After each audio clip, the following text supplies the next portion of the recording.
दोपहर ढल रही थी। नेक दिल रानो चिड़िया अपने परिवार के लिए भोजन का इंतजाम करके अपने घोंसले की तरफ लौट रही थी। जैसे ही वह एक पेड़ के पास पहुंची, उसकी नजर नीचे जड़ों के पास पत्तों के ढेर पर पड़ी। वहां एक बड़ा, चमकीला और बेहद सुंदर अंडा लावारिस पड़ा था। रानो ने घबराकर आसपास देखा, पर वहां कोई नहीं था। उसने उड़कर अंडे के पास जाकर खुद से कहा, अरे, यह अंडा कहाँ से आया? आसपास तो कोई दिखाई भी नहीं दे रहा है। मुझे इसकी रक्षा करनी चाहिए।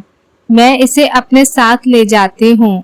अगर मैंने इसे यहाँ छोड़ दिया तो कोई जंगली जानवर या चील बाज इसे खा जाएगा। रानो ने बहुत ही सावधानी से उठाया और अपने घोंसले के ठीक बीचों बीच मुलायम घास के ऊपर सुरक्षित रख दिया।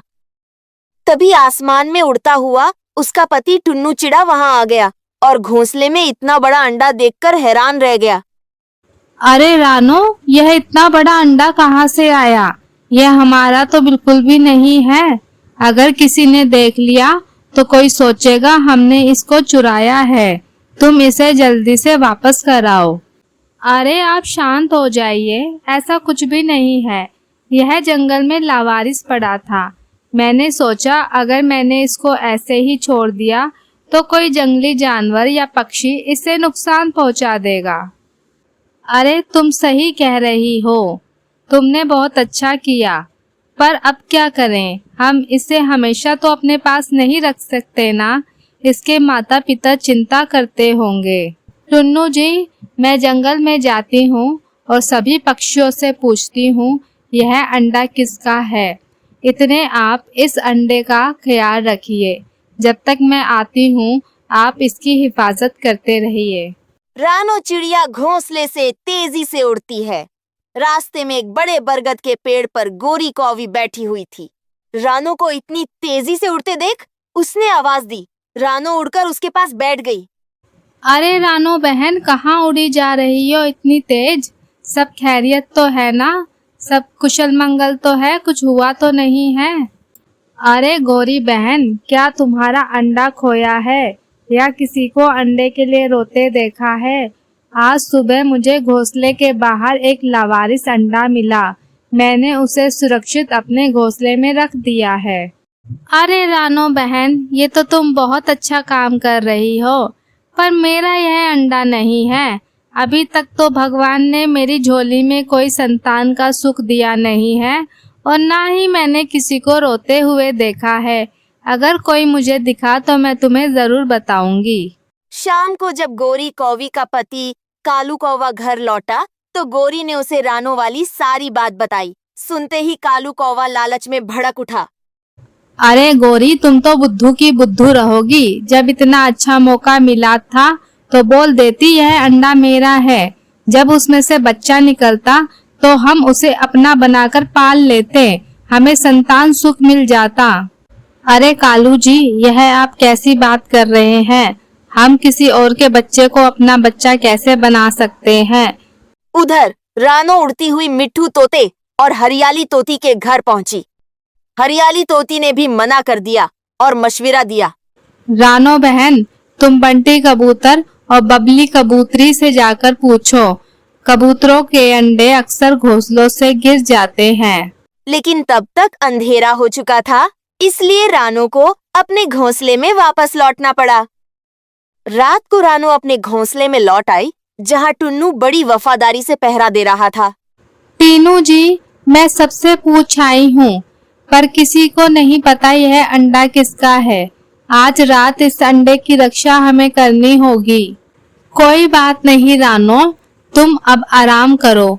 कल सुबह हम दोबारा कोशिश करेंगे।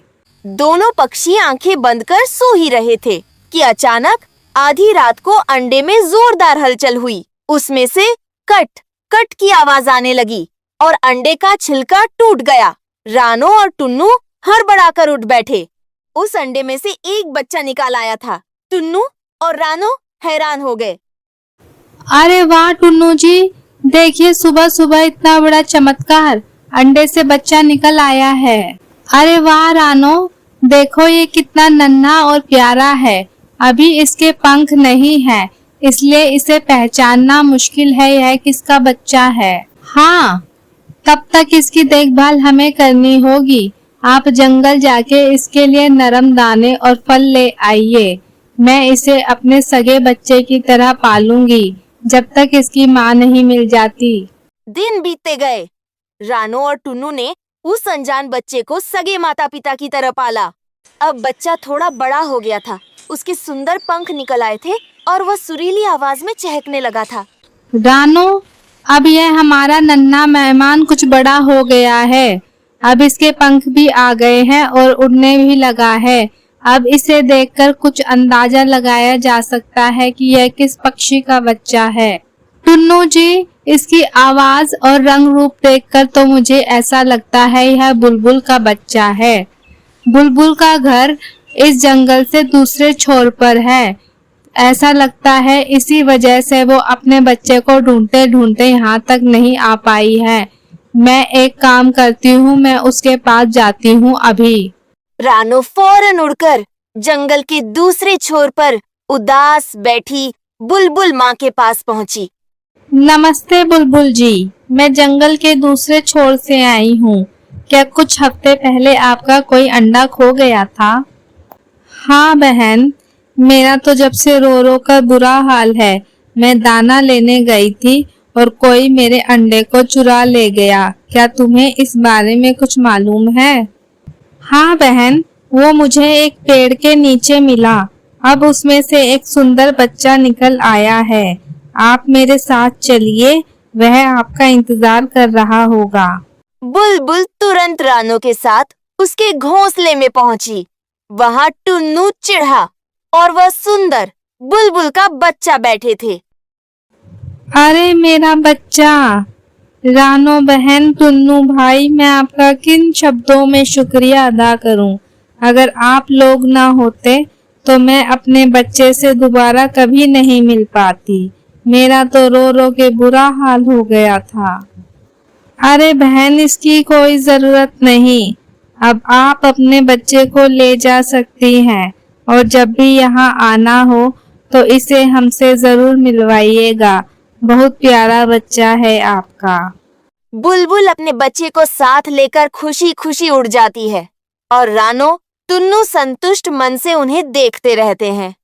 कहानी की सीख: नेकी और भलाई का फल हमेशा मीठा होता है।